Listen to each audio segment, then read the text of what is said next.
Sculptform, you might say, in its very DNA, rises to challenge. Reverse psychology works on us very well.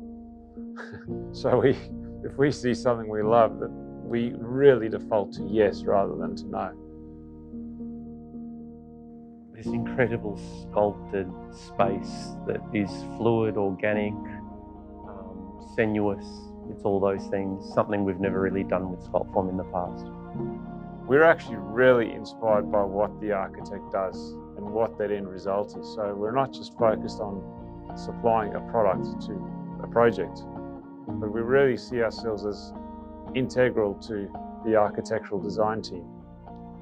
When it hit our office, I remember one of the interior designers walking up to us and saying there's this fantastic opportunity to create a showroom for Sculptform, and obviously we've been working with Sculptform for a very long time, and it was really, really nice to actually be part of the initial phase of being selected to participate in the competition for the design.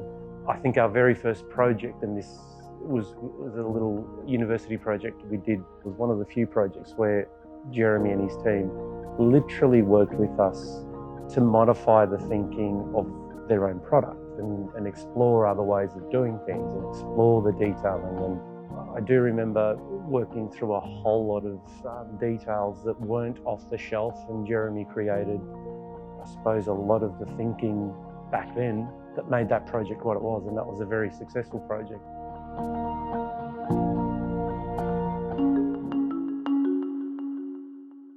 In some sense, there is a bit of a vacuum of places for architects to gather in. So cities is where people live, obviously, and that's where architecture happens. Getting into those cities, getting into the hub, getting into the vibe of where things are happening is what we need to do to get to a closer level of collaboration.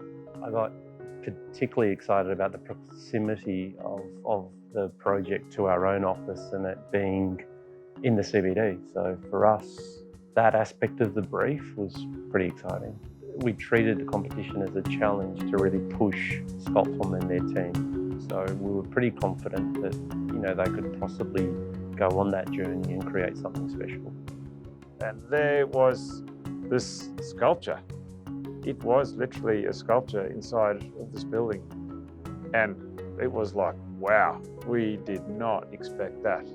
And really, what are Woods Bagot about? They're conceptual people. They are about wow. They challenge the status quo. They look for the edges and then make them disappear.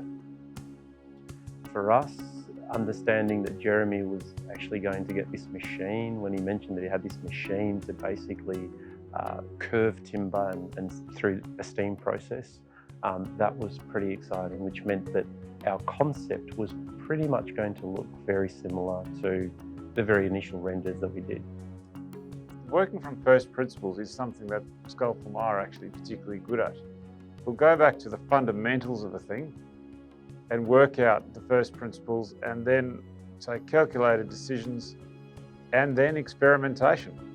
With our steam bending capabilities, Woods Bagot actually asked us for something that we clearly didn't have. But the minute we saw it, we realized that this would definitely be a big thing.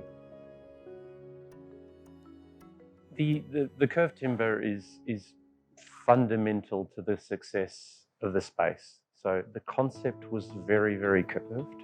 The detailing of all the parapets and all the curved soffits, if that was just square, I don't think the effect would be as strong. So for us, it's pretty important to try and achieve the curved aesthetic of the concept.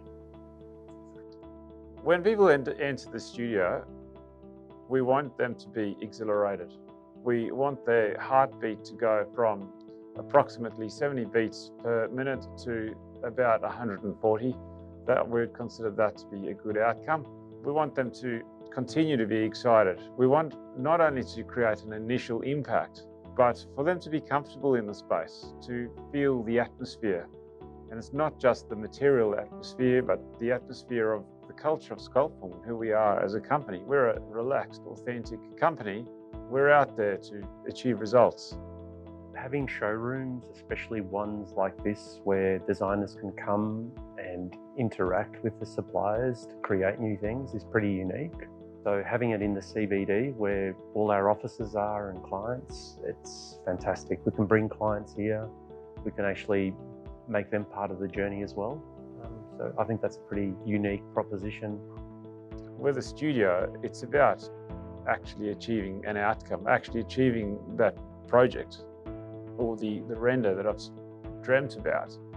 You might say it's where visions and constructability meet. What you see behind us is the lab, and the lab was something that we didn't want to hide. What we find attractive about what Sculptform do is their engagement with designers and the industry. We didn't want to put that hidden away or in a back of house sort of arrangement. We put that front and centre, and really the planning and the way that the space works is all around that main component. So that's really the heart. We're celebrating the engagement of designers and what they do together. The CoLab's a tactile environment where architects can go to the shelf and pick up the piece of wood or aluminium profile and take it to the paint booth and add a finish to it, get the shade right. It creates a short feedback loop between the architect's creative brain and the actual material. The importance of the tactile environment of the CoLab is that potentially there are no compromises to their design vision.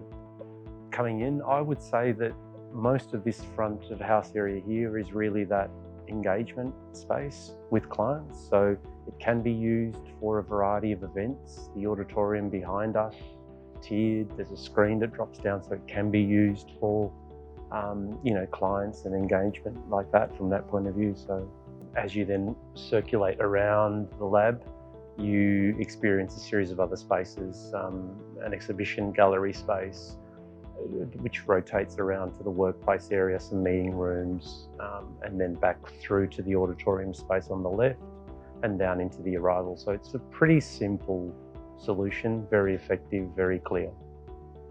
So as Jeremy and their team create new ideas and panels and things like that, that space is really a space that keeps rotating and changing. So it's an opportunity for designers and architects to come through, have a look at what is being created.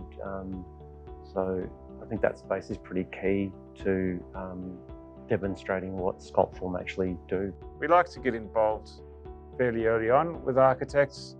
Got an ideation place where they can collaborate with us and unveil to us what their plans are. And that's when our consultants, who are good at rationalising concepts, where they're briefed on what the architect's got in mind with their design intent, and they can start finding modular elements within the architect's concept and working out how we can actually deliver on their concepts.